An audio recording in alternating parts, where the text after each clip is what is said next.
প্রিয় ভিউয়ার্স, আসসালামু আলাইকুম।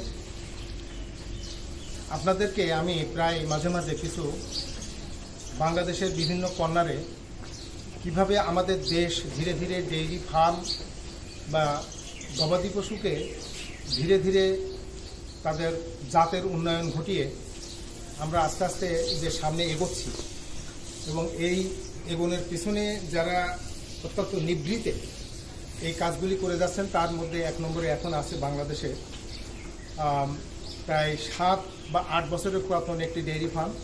এটা আমেরিকান ডেইরি লিমিটেড, সংক্ষেপে যেটাকে বলা হয় এডিএল। আজ আমি আপনাদের এডিএলের কিছু কর্মকাণ্ড সম্পর্কে আপনাদেরকে পুনরায় অবহিত করতে চাই। আপনারা জানেন যে এডিএল 2012 সালে এটা যখন প্রথমে শুরু হয়েছিল তখন তারা শখের বশে একটি গাভী কিনে তাদের খামারটা শুরু করেছিল, এবং এই দুধ খেতে খেতে হঠাৎ তাদের নেশায় পরিণত হলো যে দুধ একটা গরুর থেকে নিলেও যা, 2টা গরুর থেকে নিলেও তাই, খরচ তো ওই একজন লেবারের পেছনে একই রকম হবে। এই চিন্তার মধ্য দিয়ে তারা হঠাৎ করে এই 2টা দেশি জাতের গরু থেকে বেশি কয়েকটা গরু কিনে ফেললেন। এরপরে তাদের মাথায় আসলো, আচ্ছা গরু এইভাবে যখন পালতেছি, জায়গা যখন পড়ে আছে অনেক, কয়েকটা বেশি করলে কেমন হয়। এইভাবেই আমেরিকান ডেইরির যাত্রাটা শুরু। সেই আমেরিকান ডেইরির একেবারে মধ্যখানে দাঁড়িয়ে আজ আমি আপনাদেরকে একটা বিরল জিনিস যেটা দেখাচ্ছি, সেটা আপনারা আশা করি আমার সঙ্গে দেখে আপনাদের ভালো লাগবে। এই খামারে যিনি ভেটেরিনারি সার্জন হিসেবে দায়িত্ব পালন করছেন, আমার পাশে দাঁড়িয়ে আছে ডক্টর আসাদ। আমরা তার কাছ থেকে কিছু তথ্য নিব। এই খামারে যারা একেবারে নিবেদিত প্রাণ কর্মী হিসেবে খামারের শুরু থেকেই নিয়োজিত আছে, তাদের মধ্যে এখানে আছে লিটন, যে খামারের শুরু থেকে এই খামারের সঙ্গে জড়িত আছে। খামারের তারা এই রাখালদের যে ভূমিকা, তাদের মধ্যে তাদের গুরুত্বপূর্ণ ভূমিকা পালন করে আসছে। তোমার নাম কি? VAT assistant. তো এখানে আছে ইয়াসিন আলী, ভ্যাট অ্যাসিস্ট্যান্ট। তো আপনারা আজকে দেখবেন যে আমেরিকান ডেইরি 2টা গাভী দিয়ে যারা শুরু করে, একটা গাভী দিয়ে যারা শুরু করেছিল, তারা তাদের সেই স্বপ্নটাকে বাস্তবায়ন করতে যেয়ে আজকে তারা বাংলাদেশে তাদের একেবারে গ্রামান্তর পর্যন্ত তাদের সার্ভিসটাকে তারা ছড়িয়ে দিয়েছে, সেটা কৃত্রিম প্রজননের মাধ্যমে। এই কৃত্রিম প্রজনন করতে যেয়ে তারা একদিকে যেমন বুল স্টেশন ডেভেলপ করছে। এই বুল স্টেশনের উপরে গত 1 সপ্তাহ আগে আমি আপনাদের একটা ছোট্ট প্রতিবেদন উপস্থাপন করেছি। আজকে আমি যে বিষয়টা উপস্থাপন করব সেটা হলো আমাদের মুখ্য উদ্দেশ্য ডেইরি শিল্পের ডেভেলপমেন্টের মাধ্যমে দুধের উৎপাদন বৃদ্ধি করা। এই দুধের উৎপাদন বৃদ্ধি করা, এই কথাটা যত সহজে আমি বলছি, বাস্তবে কিন্তু এই দুধের উৎপাদনটা ততটা সহজ নয়। আমরা যেটাকে খালি চোখে দেখি, এর গভীরে থাকে অনেক বেশি বিজ্ঞান।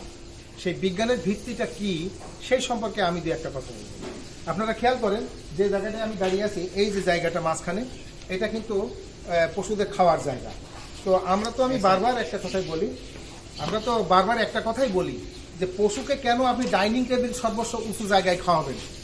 আমেরিকান ডেইরি কোটি কোটি টাকা ইনভেস্ট করেছে তাদের এই গরুর খামারগুলিকে এই মাটির সঙ্গে গরুকে খাওয়ানোর ব্যবস্থা করছে। এই যে দেখেন, এখানে আমি সেদিন তো দেখিয়েছিলাম, এখানে দেখেন এই যে 15 ইঞ্চির একটা জায়গা এখানে উঁচু আছে, এটা গোল, এখানে 2 ফিট জায়গা আছে। এই জায়গাটার মধ্যে পশু খাওয়া দাওয়া করে। পানির কোনো ব্যবস্থা এখানে নাই। এখানে মাঝখানে যে জায়গাটা, এখানে হলো যে খাবারের ট্রলিটা যাতে খুব সহজে এপাশ থেকে ওপাশে বেরিয়ে যেতে পারে, তার জন্য এখানে আলাদা একটা জায়গা রাখা হয়েছে। এটা 8 ফুট, মোট এখানে জায়গা আছে হলো 12 ফিট। অর্থাৎ এই প্রান্ত থেকে এই প্রান্ত পর্যন্ত যে 12 ফিট জায়গা আছে, তার মধ্যে 2 ফিট করে জায়গা রাখা হয়েছে খাবারের জন্য, যেটা এই মূল ফ্লোরের থেকে আরও 3 ইঞ্চি মতো উঁচু। এবং খেয়াল করে দেখবেন গরুর খুরের থেকে 3 ইঞ্চি উপরে কিন্তু খাবারের জায়গাটা। অথচ আমরা যারা খামারে গরু পালন করি, আমার কথা অনেকে শোনেন, জানেন, বোঝেন, কিন্তু শুক্রবারে জুম্মার খুতবা শোনার মতো সব মানি, কিন্তু বাইরে যে আর মনে থাকবে না। এখন আমাদের অনেকের আছে যে ইচ্ছার অভাব, আর অনেকের আছে সুযোগের অভাব। আমি বলি কি যে আপনার সুযোগের অভাব না ইচ্ছার অভাব, এটার থেকে বেশি গুরুত্বপূর্ণ হলো গরুর জন্য কি প্রয়োজন সেটা আপনি নিশ্চিত করবেন। আপনি গরুকে কষ্ট দিবেন, তার সুবিধাটা থেকে তাকে বঞ্চিত করবেন, পরে আপনি তার কাছ থেকে সুবিধা নেবেন, এই কথাটা আমাদের জন্য কতটা যৌক্তিক এবং কতটা এটা আমাদের পক্ষে বাস্তবায়ন করা সম্ভব সেটা আপনি ভেবে দেখবেন। এখানে দেখেন গরু দাঁড়িয়ে আছে, এই যে জায়গাটা, এইখান থেকে ওই গরু দাঁড়ানোর এই জায়গাটা হলো 8 ফিট। 8 ফিটের পরে আছে হলো এখানে একটা ডিম্বাকৃতির, অর্ধ ডিম্বাকৃতির একটা ড্রেন, সেটা 1 ফিট। তারপরে আছে আরও 3 ফিটের এখানে সিমেন্ট করা, এবং তারপরে ওইদিকে আরও 12 বা 15 ফিটের মতো জায়গা আছে যেখানে বালি দিয়ে ভরা। এখন বালি দেখা যাচ্ছে না, এখন গরুর গোবর শুকিয়ে সেখানে শুকনো হয়ে গোবরগুলো ধরে ওখানে বালি এবং গোবর একসঙ্গে মিশে পাউডার হয়ে গেছে। আমি যখন অনেকেই বলি যে গরুর গলার দড়ি ছেড়ে দিয়ে পালন করবেন, তো সবাই প্রশ্ন করে যে পিশাব করলে কি হবে, আর গরু বালি দিলে পরে গরু কি বালির মধ্যে থাকলে তার শরীর নষ্ট হবে না? আচ্ছা, এখানে তো গরুগুলো রয়েছে, এগুলো কি শরীর খুব নষ্ট? তো বকনা, এগুলো সব পেটে বাচ্চা আছে। এটা 12 মাস থেকে 18 মাস বয়সের মধ্যে এগুলো বিভিন্ন জাতের গরু আমাদের এখানে দেখা আছে। যে আমেরিকান ডেইরির নিজস্ব উদ্ভাবিত কিছু ব্রিডও আছে এর মধ্যে। তো দেখেন যে সেই গরুগুলো কত স্বাচ্ছন্দ্যে আছে, তার কোনো কষ্ট দেখছেন? আরেকটা জিনিস খেয়াল করবেন যে এখানে যে এই ক্ল্যাম্পটা দেওয়া আছে, এটা কিন্তু মূলত 4 ফিট দেওয়ার কথা, কিন্তু এখানে 4 ফিটের একটু কম আছে, কারণ এখানে বকনারা খায়। নিয়ম হলো যারা যে হার্ড এখানে, অর্থাৎ যে গ্রুপের গরু এখানে খাওয়া দাওয়া করবে, তারা খাওয়ার সময় তাদের চুটের উপরের ভাগটা যেন এখানে বেঁধে যায়, এই জায়গাটার জন্য বেঁধে যায়, সেজন্য এর ভিতরে ঢুকে না যায়। সেটার উপরে ভিত্তি করে এই ফ্লোরের থেকে ঠিক অতটুকু উঁচুতে এই আপনার এই যে লোহার পাইপ দিয়ে এটা শক্ত করে এখানে দিয়ে দেওয়া হয়। যে আপনি দেখেন এখানে গরু যে ঢুকতেছে, সে কিন্তু খাবার দিলে ঢুকতে পারবে না, তার গলার ওই যে চুটির ওখানে বেঁধে যাবে। এখানে যখন বড় গরু হবে তখন এইটা আরেকটু উঁচু করে 4 ফিট করা হয়, এবং এদিকে আছে 4 ফিট। এই যে গোয়াল ঘর, আপনারা উপরের দিকে দেখেন, এখানে যে সিলিং দেওয়া আছে, টিনের ছাদ দেওয়া আছে, টিনের ছাদের পরে এখানে তার নিচে দেওয়া আছে হলো অ্যালুমিনিয়ামের ফয়েল দিয়ে এটাকে আরামদায়ক করা হয়েছে। ফ্যান আছে, এখন তো গ্রীষ্মকাল, এই যে মাছ ফ্যানকে একটা ঘুরতে দেখেন আপনারা। আমরা যেখানে দাঁড়িয়ে আছি, যে পাশে আমাদের শরীর লাগছে, এই খামারগুলো পূর্ব পশ্চিমে লম্বা করে দক্ষিণমুখী এবং উত্তরমুখী গোড়ায়। গরুর খামারে কিন্তু কতগুলো থামরুলো আছে। সাধারণত যে সব গরুকে উত্তর মুখ এবং দক্ষিণ মুখে দাঁড়িয়ে খায়, তাদের কিন্তু সাইন্টিফিক্যালি এবং এটা বিজ্ঞান ভিত্তিক, যে গরু এই দিকে মুখ করে থাকলে তাদের শরীরের গ্রোথ বা অন্যান্য হরমোনালগুলো কিছুটা প্রভাবিত হয়। এটা পৃথিবীর যেমন উত্তর মেরু দক্ষিণ মেরু কিছু বিষয় আছে, সেই বিষয়গুলো কিন্তু মানুষের শরীরের উপরে প্রভাব ফেলে। না হলে আপনার যে অমাবস্যা এবং পূর্ণিমায় মানুষের শরীরের উপরে কিন্তু প্রভাব ফেলে, সমুদ্রের উপরে প্রভাব ফেলে, ঠিক এমনি জিনিস কিন্তু গরুর পরেও প্রভাবটা ফেলে। এখন এখানে আমরা যে 4 ফিট করে দেখা যাচ্ছে রাখা হয়েছে, সম্ভবত এখানে কটা গরু রাখা আছে, এখানে কটা গরু রাখা যায়? 23টা এক পাশে, তার মানে 46টা গরু রাখা যায়। তার আপনি এখন যদি খেয়াল করেন যে এই শেডটা তৈরি করতে এখানে মাঝখানে আছে 12 ফিট, 12 পরে আরও 8 ফিট, তাহলে 12 ফিটের যদি আমি 6 ফিট নিই, তাহলে 6 ফিটের এখানে হলো 8 আছে 12 না, এখানে আছে 16 ফিট। তো এই 16 ফিট জায়গার মধ্যে আমি 8 ফিট যদি একটা গরুর দিকে ভাগ করি, তাহলে এখান থেকে মাঝখানে দাঁড়ালে এদিকে 8 ফিট, তারপরে দাঁড়াবার জন্য 8 feet, 16 feet, drain 1 feet, 17 feet, তারপর 3 ফিট আছে এইটার গাপনি, 20 ফিট, আর ওদিকে আছে 15 ফিট, 35 ফিট, এইদিকে আছে 35 ফিট। এইরকম একটা জায়গার মধ্যে যদি আমি অ্যানিম্যালকে পালি, এবং সেই অ্যানিম্যালকে যদি আমি, তারা খাবার পানির জায়গা রাখছে ওই যে পিছনে, এখানে খাবারের পানির জায়গা রাখছে। আপনি পশুকে কখনোই তার পানির চাহিদাকে কখনো আপনি রেস্ট্রিক্টেড করতে পারবেন না। আমাদের দেশে সাধারণত যারা খামারি ভাইরা আছেন, তারা কিন্তু গরুর পানি মেপে খাওয়ায়, এবং অনেকেই পানি এমন নিয়ন্ত্রণ করে যে মনে হয় যে পানি খেলে বোধহয় গরু মরে যাবে।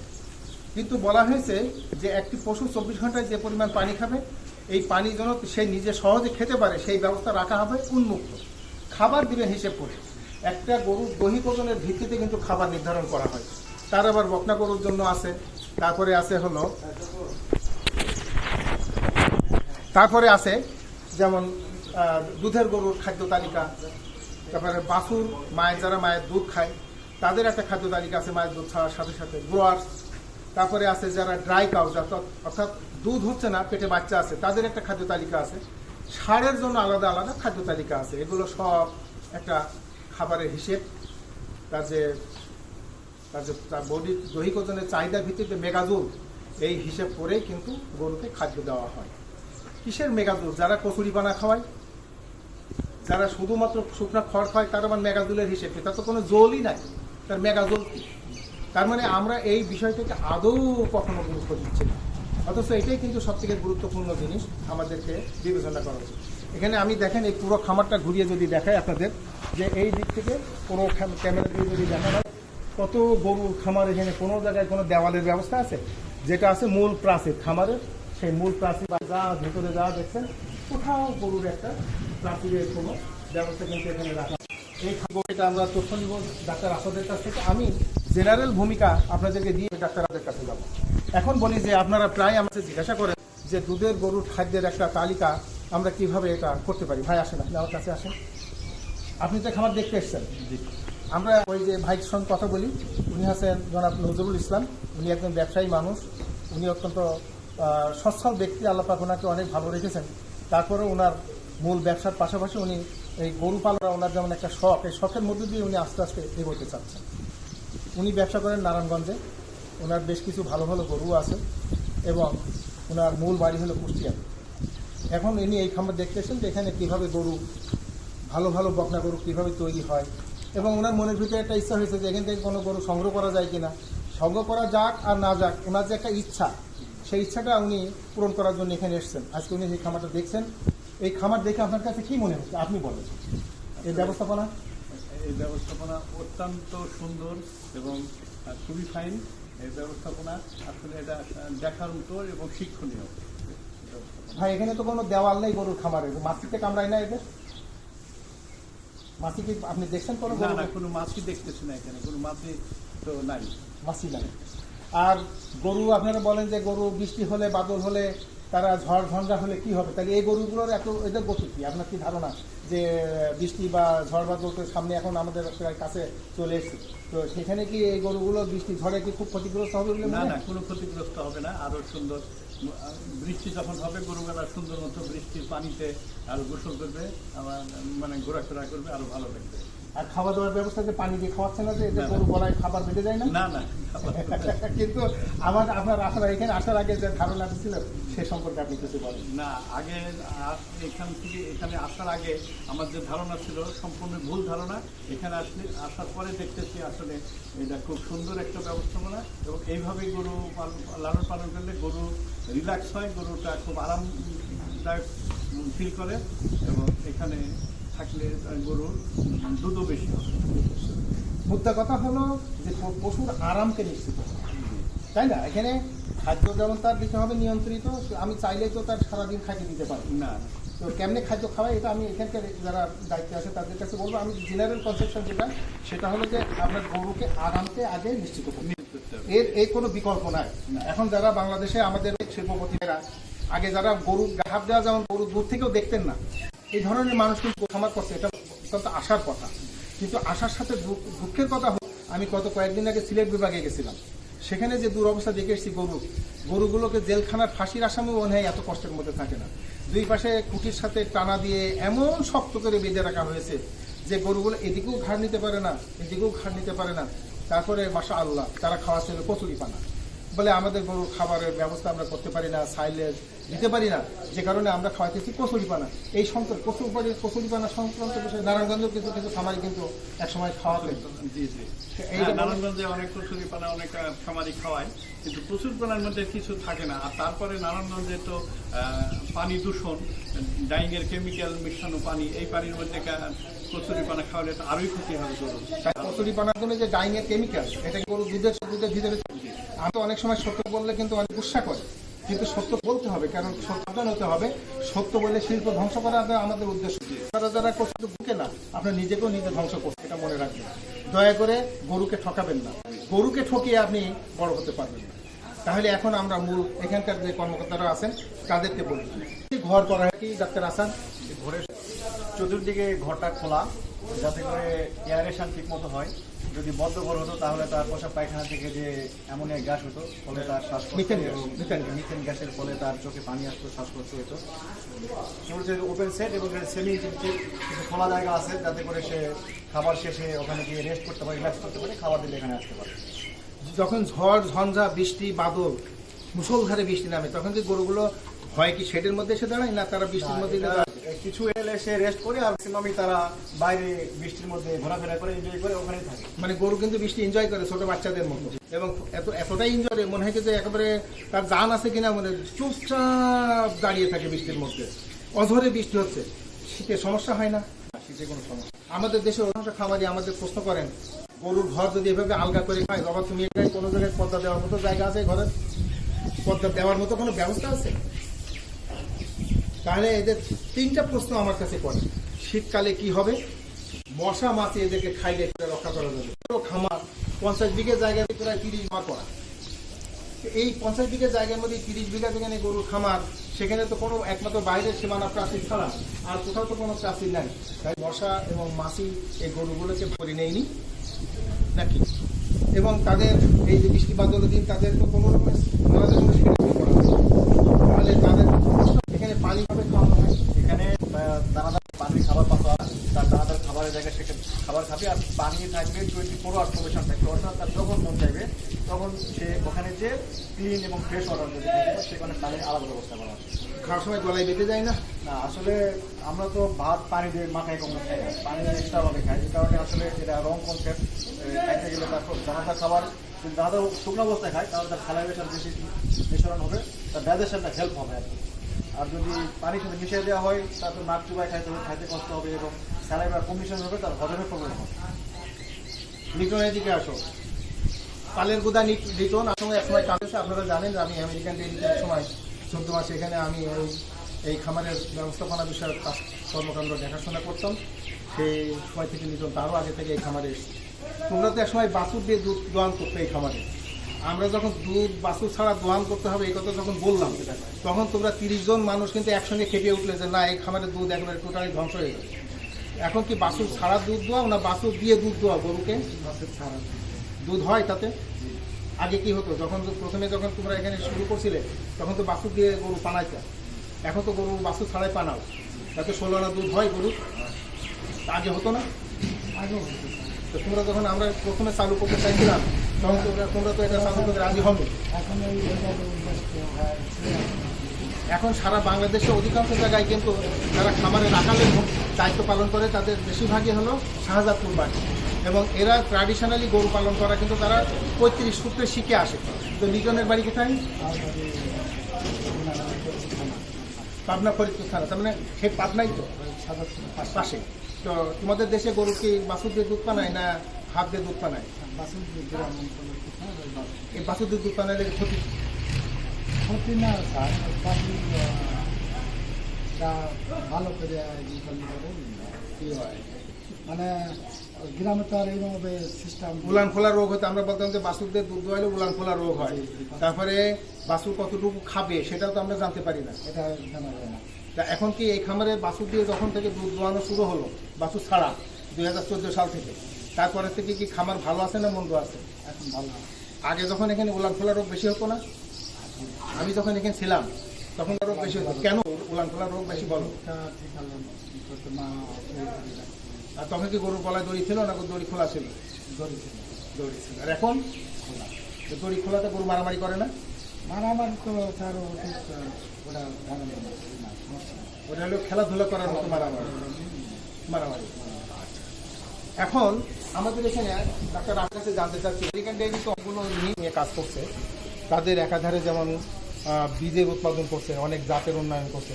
সরকারের অনুমোদন কি আছে বা নাই সেটা না, নিজেদের বিশ্বাস এবং নিজেদের চিন্তা থেকে অনেকগুলো নিজেদের ভিতরে কিছু ব্রিড তারা তৈরি করছে। এখানে কি কি জাতের বকনা বা গরু আমরা আপাতত দেখছি? আপাতত আমাদের পিওর হলিস্টিয়ান আছে, এরপরে হলিস্টিয়ানের ক্রস আছে, এছাড়াও আমাদের কিছু দেশি বকনা এবং গাভী আছে। তার মধ্যে শাহিওয়াল আছে, নর্থ বেঙ্গল গ্রে আছে, মুন্সিগঞ্জের মীর কাদিম আছে, রেড চিটাগং ক্যাটেল আছে। এছাড়াও আমাদের কিছু এক্সোটিক ব্রিড আছে, এর মধ্যে জার্সি আছে, ব্রাহ্মা আছে, এফএল নামে একটা ডুয়েল পারপাজের একটা ব্রিড আমাদের আছে। এছাড়াও আর একটা ব্রিড আমাদের আছে যেগুলো হাই ইয়েল্ডিং এবং মাংস দুধ দুটোই ভালো দেয়। সব মিলে 14-15টা ব্রিড আমাদের এখানে আছে। 14 থেকে 15টা ব্রিড এখানে কিন্তু আছে, এবং এগুলো তো তাদের সারও আছে। জি, সার এবং গাভী দুটোই আছে। এর বাইরে আর কি আছে? ছাগল বা ভেড়া? এছাড়াও আমাদের আছে মুররা মহিষ আছে, মোররা মহিষ আর আছে। ছাগলের মধ্যে 3 ধরনের ছাগল আছে মেইনলি। একটা বোর গোট, যেটা সাউথ আফ্রিকার অরিজিন, মাংসের জন্য ভালো। কত কেজি গোস্ত হয় ছাগলে? এগুলি ম্যাক্সিমাম 120 কেজি পর্যন্ত হতে পারে। সেক্ষেত্রে মিট আসবে 60 কেজির মতো, 55 থেকে 60 কেজির মতো মাংস আসবে। আচ্ছা। এছাড়াও যমুনাপাড়ি পাঠা এবং ছাগল সবই আছে, আর ব্ল্যাক বেঙ্গল আছে গোট।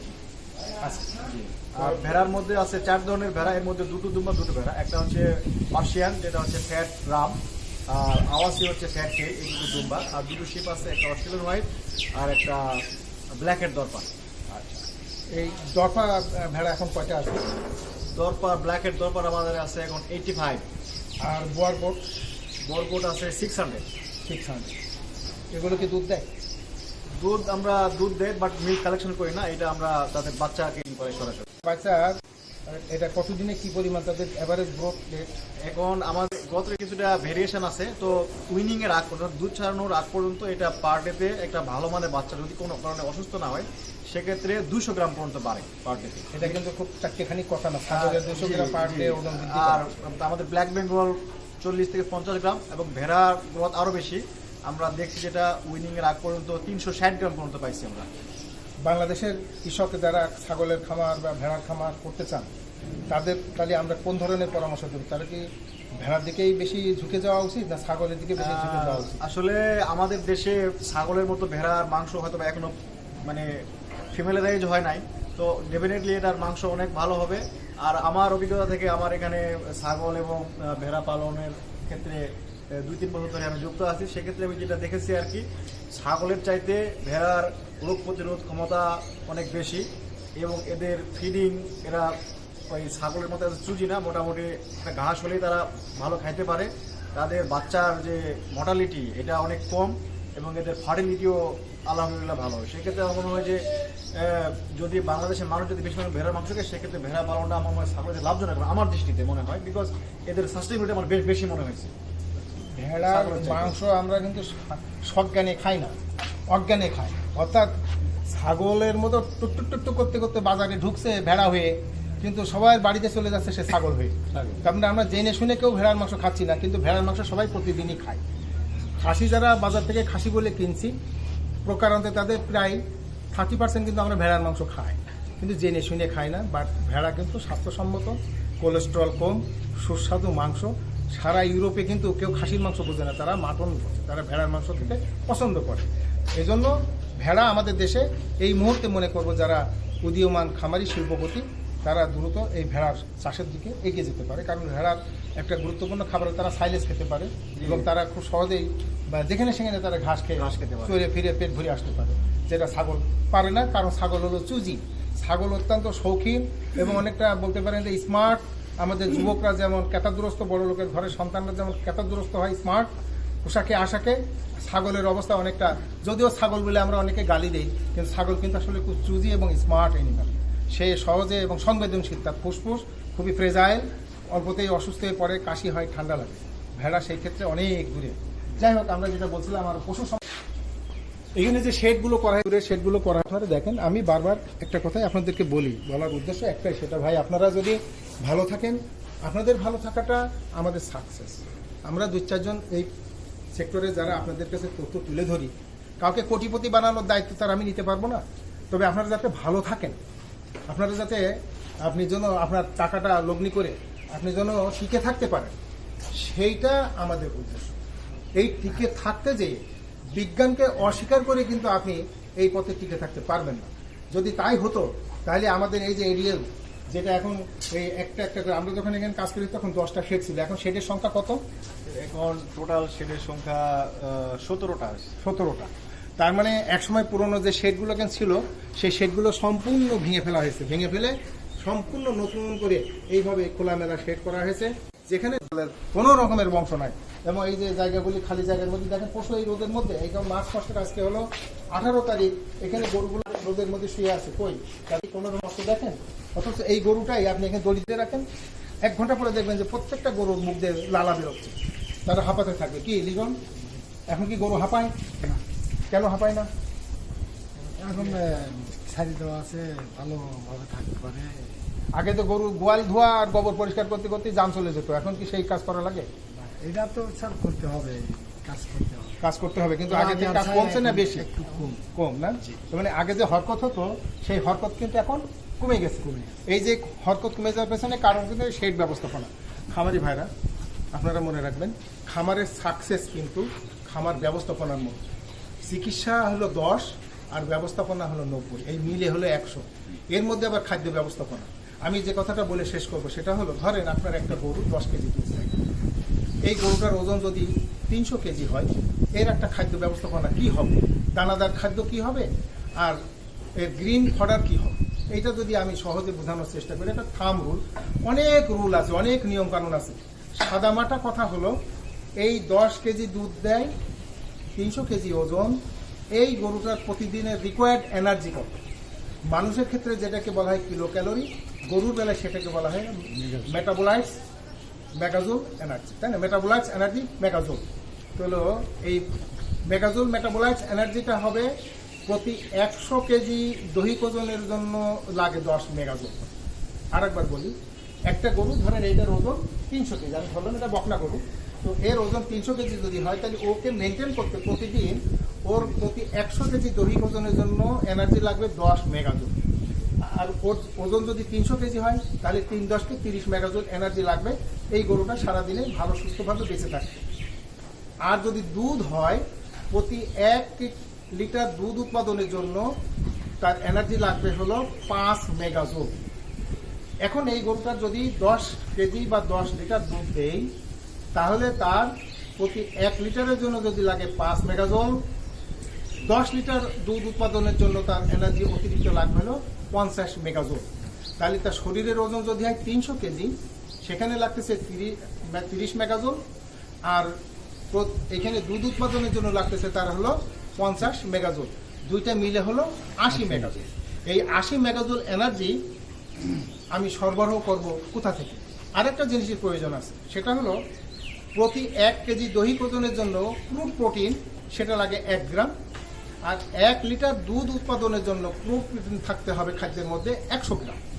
তাহলে যদি গরুটা দুধ দেয় 10 কেজি, তার প্রোটিন লাগবে হলো 1 কেজি, অর্থাৎ প্রতি 1 কেজি দুধের জন্য 100 গ্রাম, 10 কেজির জন্য 100 গ্রাম মানে 1 কেজি।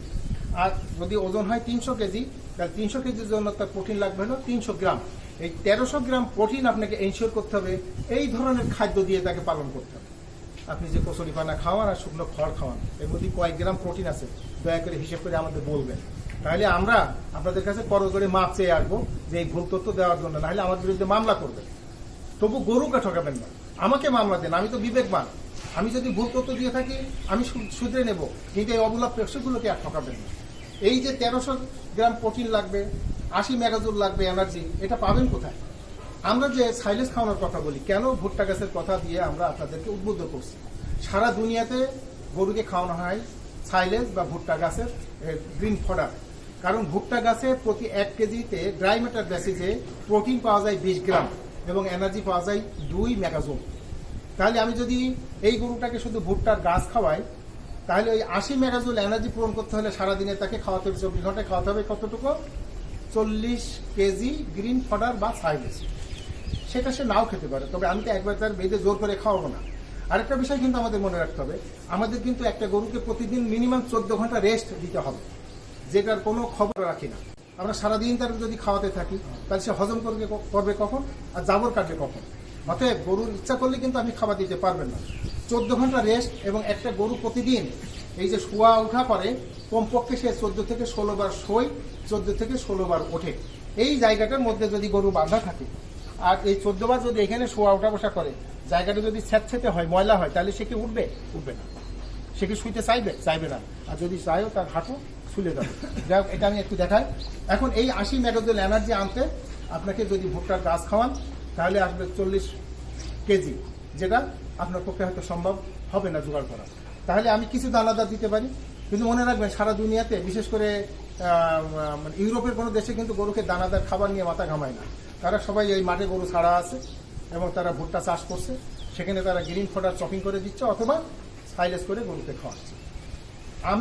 আমরা যে দানাদার খাদ্য এখানে খাওয়াই, সেই দানাদার খাবারে যে আমরা একটা ফর্মুলেশন করেছি, সেই ফর্মুলেশনের মধ্যে আপনার গমের ভুসি আছে 53 কেজি, আপনার আছে ওখানে সয়াবিন খোল বা সয়াবিন মিল, সেটা আছে 20 কেজি, 12 কেজি আছে ভুট্টা ভাঙা বা ভুট্টা দানা, 10 কেজি আছে আপনার অটোমেটিক রাইস পলিশ, 2.5 কেজি আছে চিনি অথবা শুষ্ক চিটাগুড়, 2 কেজি 400 গ্রাম আছে হলো সেখানে আপনার লাইম স্টোন, অনেকে ডিসিপি ব্যবহার করে, আর আছে 100 গ্রাম কালিজিরার গুঁড়া। এর মধ্যে আপনার গরুর রিপ্রোডাক্টিভ কিছু অর্গানকে সঠিক রাখার জন্য আমরা অনেক সময় একটা ভারতীয় একটা হার্বাল পাউডার ব্যবহার করি, আইমিন পাউডার, যেটা এসিআই মার্কেটিং করে। আর আছে আপনার ডিবি মানে এই গরুর জন্য আপনার যে ভিটামিন লাগে, সেই ক্যাটেলের জন্য ডিবি ভিটামিন 500 গ্রাম দেওয়া হয়। কোনো খামারি কোনো ফুডের নিউট্রিশনিস্টরা 500 গ্রাম করে লবণ সাজেস্ট করেন, অনেকে করেন না, এটা অপশনাল। যদি আমরা খাবারের লবণ না দিয়ে আলাদাভাবে যদি আমরা রক সল্ট বা যেটাকে বলি আমরা এইদিকে আসে নাকি কোথাও নিয়ে আসার রক সল্ট, তো এই রক সল্ট আমরা এখানে গরুকে খাওয়ার জন্য দেখেন এখানে একটা জায়গা আলাদা করে রাখা আছে, এই প্রত্যেকটা পিলারের গোড়ায় একটা বাদে একটা। এই রক 90টা মিনারেল আছে, যেটা হিমালয়ান রক সল্ট বা পিঙ্ক সল্ট বলে। এটাতে আলাদা কোনো লবণের প্রয়োজন হয় না। এখন এই যে আলাদা যে ফর্মুলাটা আমি বললাম, এইখানে পাওয়া প্রতিটিতে 200 গ্রাম প্রোটিন এবং 10 মেগাজোল এনার্জি পাওয়া যাবে। 10 মেগাজোল অর্থাৎ আমি যে খাবারের তালিকা বললাম, এর 1 কেজি খাবার 1 কেজি বানালে সেখান থেকে যদি আপনি 1 কেজি নেন, ওই 1 কেজির মধ্যে পাবেন হলো 200 গ্রাম আপনি পাবেন প্রোটিন আর পাবেন হলো 10 মেগাজোল এনার্জি। এখন যে গরু 10 কেজি দুধ দেয়, তার ওজন যদি 300 কেজি হয়, আপনি যদি তাকে ওই 80 মেগাজোল পূরণ করার জন্য যদি আপনি তাকে 8 কেজি দানাদার খাবার দেন, তার কিন্তু খাবারের চাহিদা পূরণ হবে, এনার্জিও পূরণ হয়ে যাবে, কোনো সমস্যা নেই। কিন্তু আপনার টাকা থাকলে তো আপনি ডেইলি আধা কেজি করে খাসির গোশ, গরুর গোশ, মুরগির মাংস তো খেতে পারবেন না, কারণ প্রোটিন ব্যাপারে কিছু সীমাবদ্ধতা আছে, বিশেষ করে দানাদার খাদ্য। তো দানা খাদ্য খাওয়ার পরে আপনার থাকলেই এটা দেখো কি সুন্দর চাটতেছে, চকলেট খাইতেছে ছোট বাচ্চাদের মতো, তার প্রয়োজনে সে চাটবে। এখন আমাদের এই খাদ্যটা আমি যদি 15 কেজি এখানে কাঁচা ঘাস বা গ্রিন ফডার দেই, দ্যাট ইজ ভুট্টা গাছ চপিং বা সাইলেজ খাওয়াই, তাহলে 15 দুগুণে 30 মেগাজোল যে আসবে হলো ভুট্টা গাছের থেকে। 50 যদি আমি পূরণ করি দানাদার দিয়ে, তাহলে সেখানে 5 কেজি দানাদার খাবার দিলেই হবে। অবশ্যই খাবার ওই যে আপনার ফডার বা গ্রিন ফডার বা সাইলেজ এবং এই যে দানাদার খাবার, এটা কিন্তু মিশিয়ে একসঙ্গে খাওয়াতে হবে, পানি ছাড়া। পানি খাবে আলাদা, খাবার খাবে একসঙ্গে মিক্সার করে। এই যদি আপনি করেন, আপনার গরুর স্বাস্থ্যও ভাঙবে না, উৎপাদন ঠিক থাকবে, সময় মতো হিটে আসবে, তারপরে তার বাচ্চা এইভাবে যদি গরু ছেড়ে পালেন, তার ফুলও আটকাবে না, ডেলিভারির কোনো সংকটও সহজে হবে না। তারপরও রোগ ব্যাধি থাকবে। দুনিয়াতে যেহেতু যেখানে প্রাণ আছে সেখানে কিছু সমস্যা আছে, যেখানে সমস্যা আছে সেখানে সমাধানেরও পথ আছে। কিন্তু নিত্যদিনের যিনি সমস্যার মধ্যে ভোগেন, তার সমাধান কিন্তু বের করা খুব সহজ কথা নয়। আশা করি আপনারা আজকে এই তথ্যের মাধ্যমে এটুকু বুঝেছেন, পশুর আরামকে হারাম করে আপনি নিজের আরামকে নিশ্চিত করবেন, সেই সুযোগ কিন্তু আপনার কাছে কখনোই আসবে না। অতএব আমার কথায় আপনারা ব্যথা পান, আর আমাকে যদি মনে করেন স্পষ্ট কথা বলছি, যেটা আপনার ভালো লাগে আপনি সেই পথ ধরে এগোবেন। দয়া করে আপনি আপনার অবলা প্রাণীগুলোকে কষ্ট দেবেন না, আপনি তাদের চাহিদাটাকে পূরণ করবেন, তারা আপনার চাহিদা পূরণ করবে। গিভ অ্যান্ড টেক, এটা পশু খুব ভালো বোঝে, যেটা আমরা বুঝি না। আমি আপনাদেরকে যদি ব্যথা দিয়ে থাকি আমাকে মাফ করে দিবেন। ডাক্তার মোহাম্মদ নুরুল আমিন, অবসরপ্রাপ্ত বিভাগীয় উপপরিচালক প্রাণী সম্পদ অধিদপ্তর, বর্তমানে consultant, Renata limited, Renata animal health division, Dhaka. আসসালামু আলাইকুম রহমতুল্লাহ, ধন্যবাদ।